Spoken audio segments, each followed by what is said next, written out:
A bloodied girl crashes against a locked door, her hands trembling as she beats it with a rusty pipe. Her breathing is ragged, desperate. "Please, let me out," she whispers, glancing over her shoulder. Heavy boots echo behind her. A voice growls, "She's trying to escape." The girl spins around, raising the pipe like a weapon. "Stay away!" she screams, her voice cracking.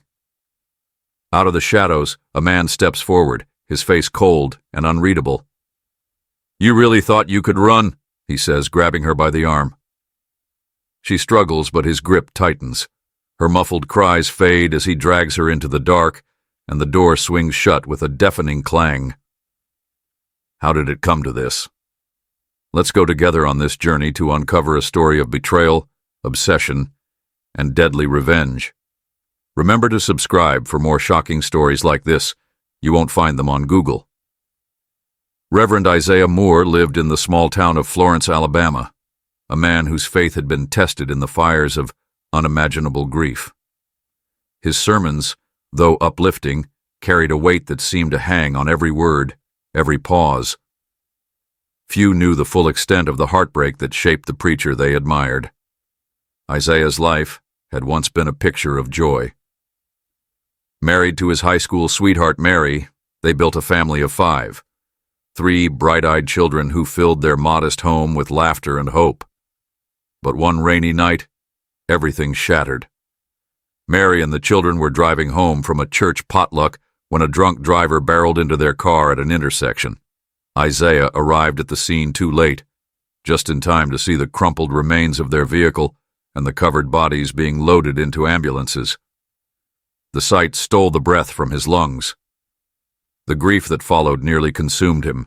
For years, Isaiah clung to his faith, though at times it felt as fragile as the pages of the Bible he held in trembling hands. The congregation rallied around him, praying and offering support. Still, the nights were unbearable, haunted by the laughter of his children and dreams, only to wake to silence. It was during this dark time that music became his solace. The church choir, led by a talented and compassionate young woman named Rachel, offered a source of comfort. Rachel, with her gentle voice and kind eyes, seemed to bring life back to the grieving pastor's soul. Over time, their connection deepened. Isaiah saw in Rachel a partner who understood his pain, but also gave him hope for a future beyond it. The two married quietly in the church where Isaiah had preached for years, and soon after their daughter Hannah was born. Hannah was a gift Isaiah never expected, a bright, spirited child who seemed to carry the light of her lost siblings within her. She became the center of his world. As she grew, Isaiah poured every ounce of love he had into her, determined to protect her from the suffering he had endured. But while Isaiah found joy in his daughter, Rachel began to feel invisible. At first it was small things, a missed date night, a distracted response to her questions. Over time, Rachel realized she was no longer her husband's priority. His love for Hannah was all-encompassing, leaving little room for anyone else. The jealousy crept in slowly, like a shadow stretching across a room at dusk. At first, Rachel buried her feelings, reminding herself that Isaiah had lost so much, and Hannah was innocent. But as the years passed, the resentment grew. She hated how Isaiah doted on their daughter, showering her with affection and attention while she stood on the sidelines. She felt like a stranger in her own marriage. Rachel began to withdraw, retreating into herself. The choir became her only escape, a place where she could still feel seen and heard, but even the music wasn't enough to drown out the bitterness that festered in her heart. And then came the fateful day when Rachel made a decision that would alter their lives forever. It wasn't supposed to go so far. She only wanted to frighten Isaiah, to make him realize what it would feel like to lose Hannah, even for a moment. Maybe then, she thought, he would return to her, and their marriage could heal. She made a call, a quiet arrangement with people she thought she could control. But Rachel underestimated the darkness she was inviting into their lives. Hannah was taken. What Rachel hadn't planned for was Hannah's desperate attempt to escape her captors, or the fatal consequences that would follow. The morning Hannah disappeared started like any other. The sun rose lazily over the Alabama hills, casting a golden glow on the quiet streets of Florence.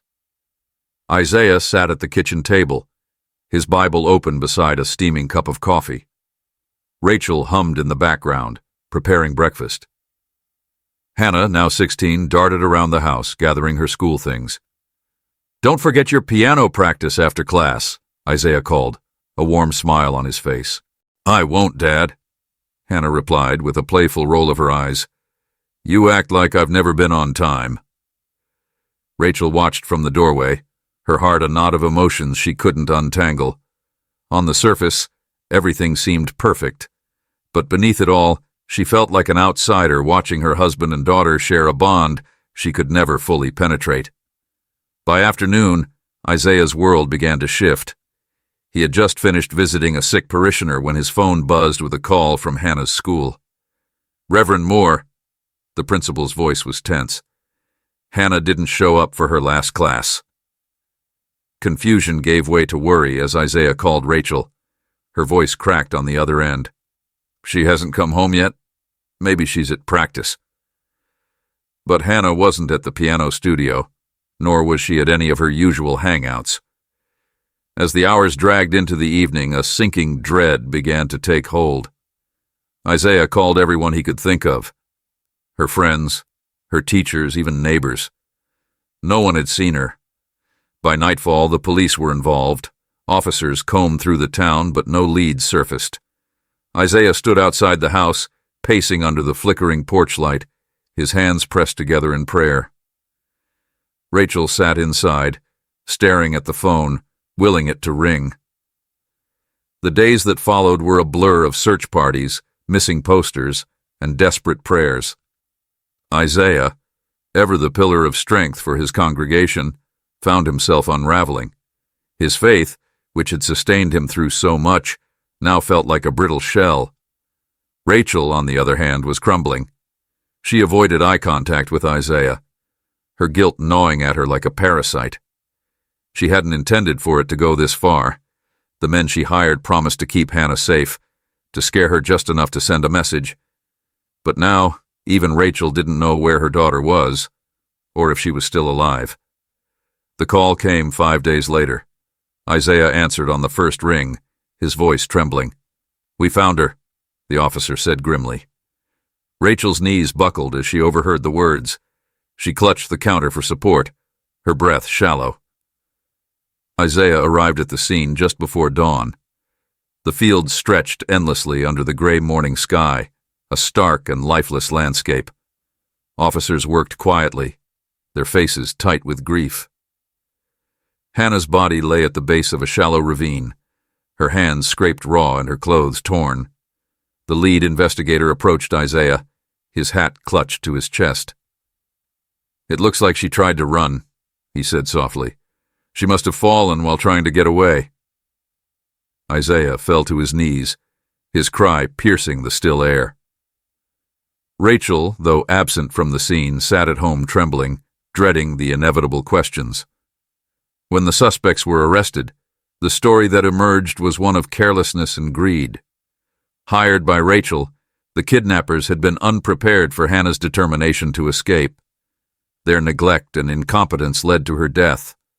But they never hinted that Rachel had a hand in this throughout the investigation. Rachel tried to play the role of grieving mother, but her mask began to slip under the weight of guilt. Isaiah, blinded by his sorrow, clung to her for support, never suspecting the truth hidden in her trembling hands. For the next 10 years, their marriage endured in quiet torment. The loss of Hannah hung between them like a ghost, but Isaiah never questioned Rachel's role in the tragedy. Not until the truth began to surface, piece by piece, unraveling everything he thought he knew. The decade following Hannah's death moved slowly, as if time itself were weighed down by grief. Reverend Isaiah Moore buried himself in his work, trying to find purpose in his congregation and solace in his faith. His sermons became more fervent, his voice more desperate, as he preached of forgiveness and divine justice. The house, however, grew quieter with each passing year. The laughter that once filled its walls had been replaced by silence. Rachel, once vibrant and full of song, became a shadow of herself. She rarely spoke unless spoken to, and her presence felt distant, as though she were always somewhere else in her mind. Isaiah tried to comfort her, but his own sorrow left little room for understanding. They grieved in separate corners, unable to bridge the chasm that had grown between them. Though Isaiah prayed for healing, a deep part of him couldn't let go of the anger and pain that festered in his heart. The news came suddenly, breaking through the stillness of their lives. One of the kidnappers, Silas Reed, had been released on parole after serving 25 years. His face, older and gaunt, was plastered across the local news, reigniting old wounds that Isaiah had tried to bury. "Justice," he muttered to himself, staring at the screen. "How can there be justice when she's gone and he walks free?" For Rachel, the sight of Silas brought a different kind of fear. She avoided the television, but her hands shook as she scrubbed dishes or folded laundry. She feared the weight of her secret, that Isaiah would dig deeper, that Silas might speak, that everything would finally come crashing down. That fear didn't last long. Just 2 days after Silas's release, Rachel collapsed in the kitchen. The doctors called it a stroke, a culmination of stress and untreated health issues. She passed away quietly in her sleep that night. Isaiah sat by her bedside, his grief a quiet storm. He wept not just for her death, but for the unresolved pain of their life together. For the years they had spent as strangers to one another. For the family they had built and lost. After Rachel's funeral, Isaiah retreated even further into himself. One Saturday, in an innocent bid to rearrange his dead wife's belongings, he began sorting through her things. It was in a small wooden box tucked into the back of her wardrobe that Isaiah found the first crack in the facade. Inside was a bundle of papers, old receipts, phone records, and a torn scrap of paper with a name and number scrawled in Rachel's handwriting. The name leapt out at Isaiah like a brand. His pulse quickened as he sorted through the rest of the papers. There were transaction records from 25 years ago showing sums of money paid to accounts he didn't recognize. Slowly, the pieces began to form an unsettling picture. Why did Rachel have Silas's name written down? What was she paying for? Isaiah's mind raced. He thought back to the days after Hannah's disappearance. The way Rachel avoided eye contact, the way she trembled whenever the police came by. The memories, once blurred by grief, began to sharpen. Had Rachel known something? The discovery of the papers lit a fire in Isaiah that he hadn't felt in decades.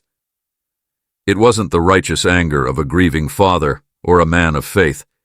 It was something darker, primal. For years he had prayed for strength, for healing, for justice. But now those prayers gave way to something else. Silas Reed had been freed, and with him came the unanswered questions. The papers were only the beginning. Isaiah knew he needed more, proof of what Rachel had done, answers to the questions that haunted him, and a reckoning for the man who had taken his daughter. Isaiah's faith, once unshakable, now served a new purpose. He began to plan. His heart, broken and hardened, whispered a single, relentless command: find the truth, and make them pay. The church pews were emptier these days, and Reverend Isaiah Moore hardly noticed. His once powerful sermons about forgiveness and salvation had grown quieter, as though the weight of his grief had finally smothered his fire. But behind his quiet demeanor, Isaiah was a man on a mission. The bundle of papers he found in Rachel's wardrobe had become an obsession. He spent his nights sifting through old documents, combing through receipts and phone records, trying to piece together the web of lies that had been hidden in plain sight for decades. One name kept surfacing: Silas Reed. The man had been convicted as the ringleader of Hannah's kidnapping, yet his role in her death always felt murky. Silas had claimed the fatal fall was an accident, But Isaiah had never believed him. Now, with Rachel's shadow hanging over the crime, Isaiah began to wonder, had Silas been telling the truth? And if so, what role had Rachel played in the tragedy? Isaiah's first stop was the small motel where Silas was staying. After his release, Silas had returned to Florence, trying to keep a low profile. But in a town as small as theirs, whispers traveled fast. Dressed in plain clothes and wearing an old hat to obscure his face, Isaiah waited outside the motel, watching Silas through a cracked window. The man looked different, thinner, older, but Isaiah's hatred burned as brightly as it had 25 years ago. Isaiah followed him to the grocery store, to the gas station, and finally to a run-down diner on the edge of town. Silas sat alone in a corner booth, nursing a cup of coffee. The moment felt surreal, as though the years had dissolved and Isaiah was staring at the man who had just taken his daughter. Isaiah visited the police station under the guise of seeking closure. He asked to review Hannah's case files, claiming he needed clarity to heal. The officers, still holding Isaiah in high regard, agreed to let him see the files. As Isaiah flipped through the reports, he noted details he had never paid attention to before. The kidnappers had communicated with Rachel by phone in the days leading up to the abduction. The calls had been dismissed as a grieving mother trying to negotiate for her daughter's safety. But now, those calls felt like something more sinister. 2 nights later, Isaiah returned to the motel. This time he knocked on Silas's door. The man answered cautiously, his eyes narrowing when he saw the preacher. "I know who you are," Silas said, his voice low and gravelly. "What do you want?" "I want answers," Isaiah replied, stepping inside without waiting for an invitation. Silas smirked bitterly. "Answers? You've had 25 years to ask questions. What makes you think I owe you anything?" Isaiah's composure cracked. "You took my daughter. You left her to die in that field." Silas flinched, but his gaze hardened. "You think I'm the only one to blame? Your wife—" He stopped himself, shaking his head. "What about my wife?" Isaiah demanded, his voice sharp. Silas hesitated, then leaned back against the wall. "I did the time. I've got nothing to lose. Your wife set it up. The whole thing. She wanted to scare you. We were just supposed to hold the girl for a day or two, make it look real. But your daughter, she fought back. Things got messy. And Rachel, she paid us to keep quiet." The room spun around Isaiah. His chest tightened as the pieces fell into place. The papers, the phone records, Rachel's distant behavior after Hannah's death. It all fit. "You're lying," Isaiah whispered, though his voice wavered. Silas shrugged. "Believe what you want, preacher. But if you're looking for someone to blame, maybe you should start with the woman you married." Isaiah left the motel with a storm raging inside him. His grief, long buried under years of faith and sermons, now erupted into something unrecognizable. Raw, untamed rage. Rachel had betrayed him. She had betrayed Hannah. And the man who had taken everything from him was now free, walking the streets like nothing had happened. As Isaiah drove home that night, his mind was already working. Justice had failed him once. He wouldn't let it fail him again. Isaiah Moore was a preacher, a man who had spent his life speaking of forgiveness and redemption. But as he stared at the weathered Bible on his desk, its pages worn from decades of use, he found no comfort in the words. Forgiveness was for other men, not for the likes of Silas Reed. The papers he had uncovered, Silas's bitter confession, and the dark truth about Rachel's role had all crystallized into a singular purpose. He would deliver justice, not from the hands of the law, but his own. Isaiah spent the next week preparing. He sold it to himself as righteous anger, a holy mission. But deep down he knew the truth. It was vengeance, pure and simple. First, he began to study Silas's routine. The man kept to himself, his movements predictable. He walked to the same diner every morning, spent his afternoons at a nearby park, and returned to the rundown motel by nightfall. Isaiah also reached out to an old friend from his congregation, a man named Thomas Ward. Thomas had served time before turning his life around, and Isaiah had once helped him find a job and rebuild his life. Now, Isaiah called in the favor. "I need you to find someone," Isaiah said over the phone, his voice steady. Discreetly. Thomas hesitated, but agreed. Within days, he connected Isaiah to someone who would do the job without asking questions. Isaiah didn't want to know the details. He only cared that the plan would work. On a moonless night, Silas returned to his motel room after his usual solitary dinner. As he fumbled with his keys, a dark figure emerged from the shadows behind him. Before Silas could react, a cloth covered his face, and the sickly sweet scent of chloroform filled his nostrils. When Silas woke, his head throbbed, and his wrist burned from the zip ties that bound him to a chair.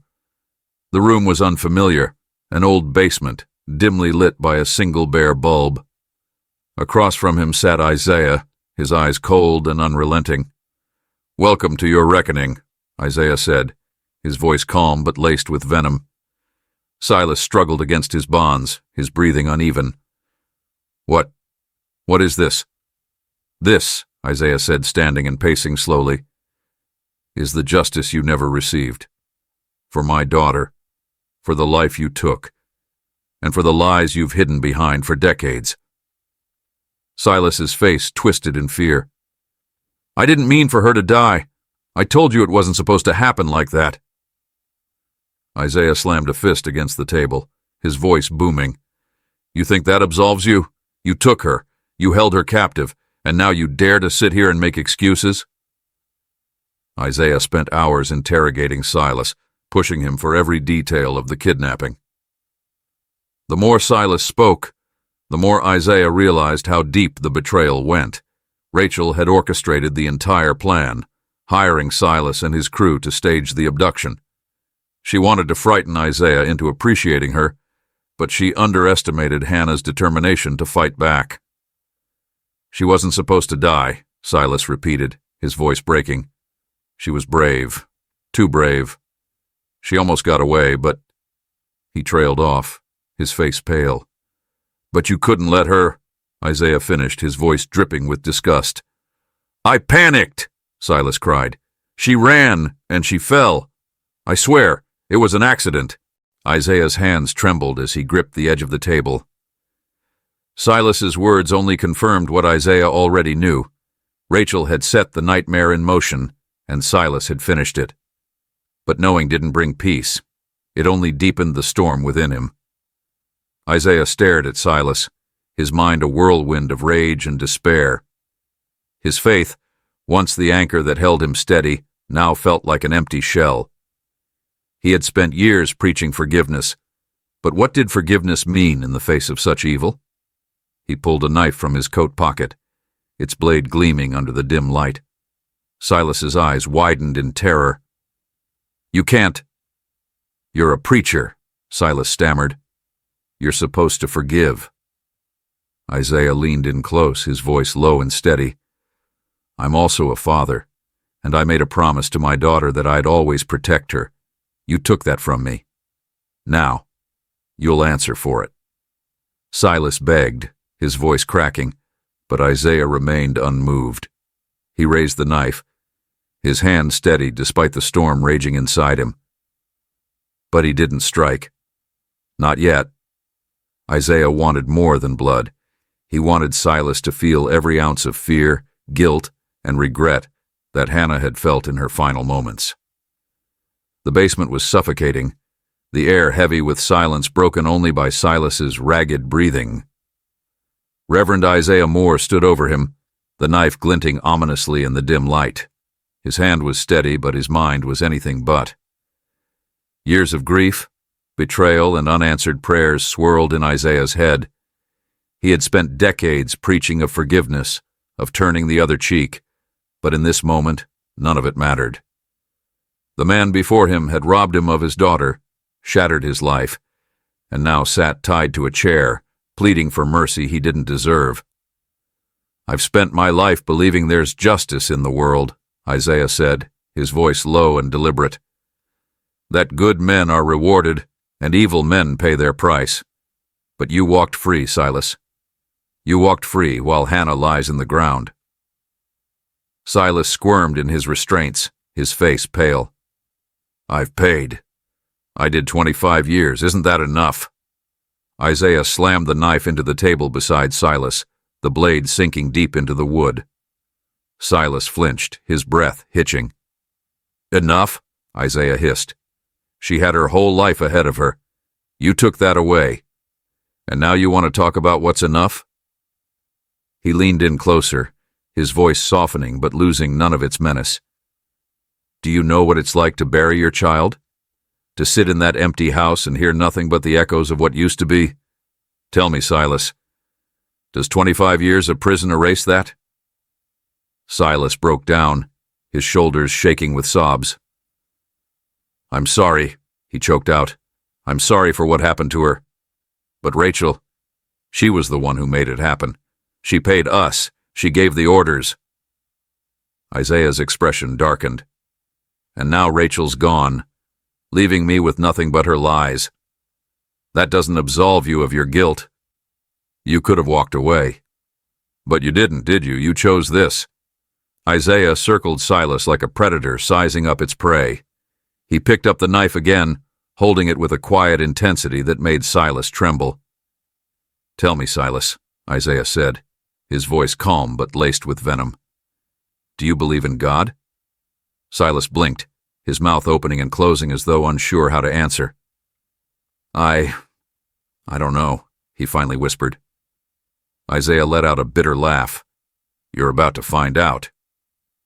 With one swift motion, Isaiah drove the knife into Silas's leg. The man screamed, writhing in pain as blood seeped through his jeans.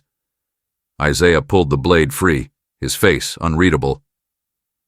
"That's for the first night you kept her tied up," Isaiah said, his tone cold and methodical.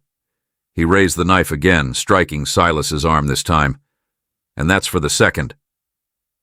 Silas's cries echoed off the basement walls, but Isaiah remained unmoved.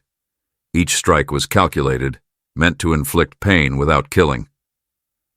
"You deserve worse," Isaiah said, stepping back to look at his bloodied hands. For a moment his resolve faltered. Was this what Hannah would have wanted? But the thought of her face, her bright smile, her determined spirit, rekindled his fury. Isaiah stood still for a long time, the knife trembling in his hand. Silas's head hung low, his breathing shallow. "Please," he croaked, his voice barely audible. "Don't do this. You're a preacher. You're supposed to save people, not this." Isaiah stared at the man, his mind clouded with rage and sorrow. Then he knelt in front of Silas, his voice soft. "This isn't about saving anyone. It's about keeping a promise to my daughter." With that, Isaiah raised the knife one final time and plunged it into Silas's chest. The man's body jerked, his eyes widening in shock before the light faded from them. Isaiah stood, the knife slipping from his hand and clattering to the floor. His chest heaved as he stared at the lifeless body before him. For a moment he felt nothing. No triumph, no relief. Just a hollow void where his anger used to be. Isaiah's hands trembled as he wiped the blood from his face. He looked down at his clothes, stained with the evidence of his crime. This was no act of divine justice. It was murder, plain and simple. He knew he couldn't hide what he had done. The law would find him, and when they did, they would see him for what he had become. For the first time in decades, Isaiah didn't pray. There was nothing left to pray for.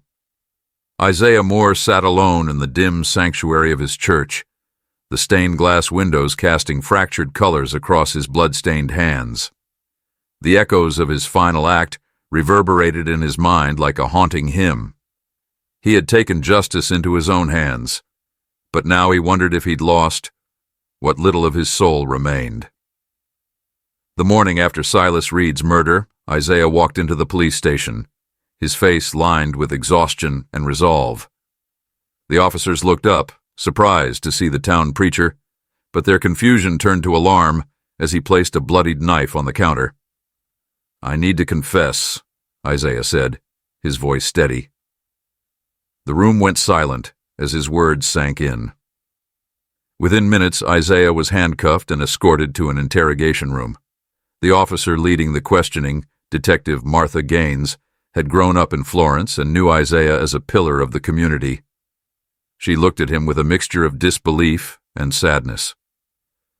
"Reverend Moore," she began, her voice careful, "why don't you tell me what happened?" Isaiah took a deep breath. "I killed Silas Reed," he said plainly. "I brought him to my basement. I made him confess to his role in my daughter's death, and then I ended his life." Martha leaned forward, her pen hovering over her notepad. "Why, Isaiah? You've spent years preaching forgiveness. Why throw it all away now?" Isaiah's gaze was distant, his voice hollow. "Because forgiveness didn't bring my daughter back. It didn't bring justice. It didn't bring peace. Silas walked free, while Hannah—" His voice broke, and he shook his head. "I couldn't let him go unpunished." Isaiah's confession was damning, but the police still needed to piece together the events leading to Silas's death. Investigators searched Isaiah's home, finding the blood-stained basement where Silas had been tied up and killed. What they didn't expect to find were the documents Isaiah had uncovered, evidence of Rachel's payments to Silas and his crew, as well as phone records connecting her to the kidnappers. Detective Gaines pored over the documents, her stomach turning as the story came into focus. Rachel Moore, the beloved wife of the town preacher, had orchestrated the kidnapping of her own daughter, a plot that spiraled into tragedy. The revelation sent shockwaves through the community. The woman who had been mourned as a grieving mother was now revealed to be the architect of her family's worst nightmare. Isaiah's trial began 3 months after his arrest. The town divided between those who saw him as a broken man pushed too far and those who believed no amount of grief could justify murder. The prosecution painted Isaiah as a man who had allowed his grief to fester into violence. This wasn't justice, the lead prosecutor argued. It was vengeance, plain and simple. Isaiah's defense lawyer, however, told a different story. This is a man who lost everything. Not once, but twice. He sought answers and found betrayal. While his actions cannot be condoned, they must be understood. Witnesses were called to testify to Isaiah's character. Members of his congregation spoke of his kindness and selflessness, while others recounted the profound loss he had endured. Detective Gaines was called to the stand to discuss the evidence Isaiah had uncovered. She confirmed that Rachel's involvement in the kidnapping had been corroborated by financial records and Silas's confession. This man's grief was weaponized by the lies of someone he trusted most, Gaines concluded. After days of deliberation, the jury returned with their decision: guilty of second-degree murder. The judge, however, took Isaiah's circumstances into account during sentencing. "Reverend Moore," the judge said, looking down at him from the bench, "your actions were deliberate, premeditated, and irrevocable. But the court also recognizes the profound loss you suffered and the betrayal you endured. While we cannot condone what you've done, we also cannot ignore the context in which it occurred." Isaiah was sentenced to 15 years in prison, with eligibility for parole after 10 years. Isaiah's days in prison were quiet. He spent most of his time reading, reflecting, and writing letters to the members of his congregation. Though some had turned their backs on him, others continued to visit, offering forgiveness for the man who had once preached it so fervently. For Isaiah, prison wasn't just a punishment. It was a place of reckoning. He carried the weight of his actions and the knowledge that, no matter what justice he had sought, it would never bring Hannah back. The prison chapel was small and unassuming, with wooden pews and a simple cross hung on the wall. Reverend Isaiah Moore sat in the front row, his Bible resting on his lap. The pages were worn, but he hadn't opened it in months. The weight of his guilt pressed down on him, heavier than any chain or cell door. Isaiah had spent 2 years in prison when a familiar face walked through the chapel doors. Detective Martha Gaines, now retired, stood in the doorway, her expression softer than he remembered. "I thought you might need this," she said, holding out an envelope.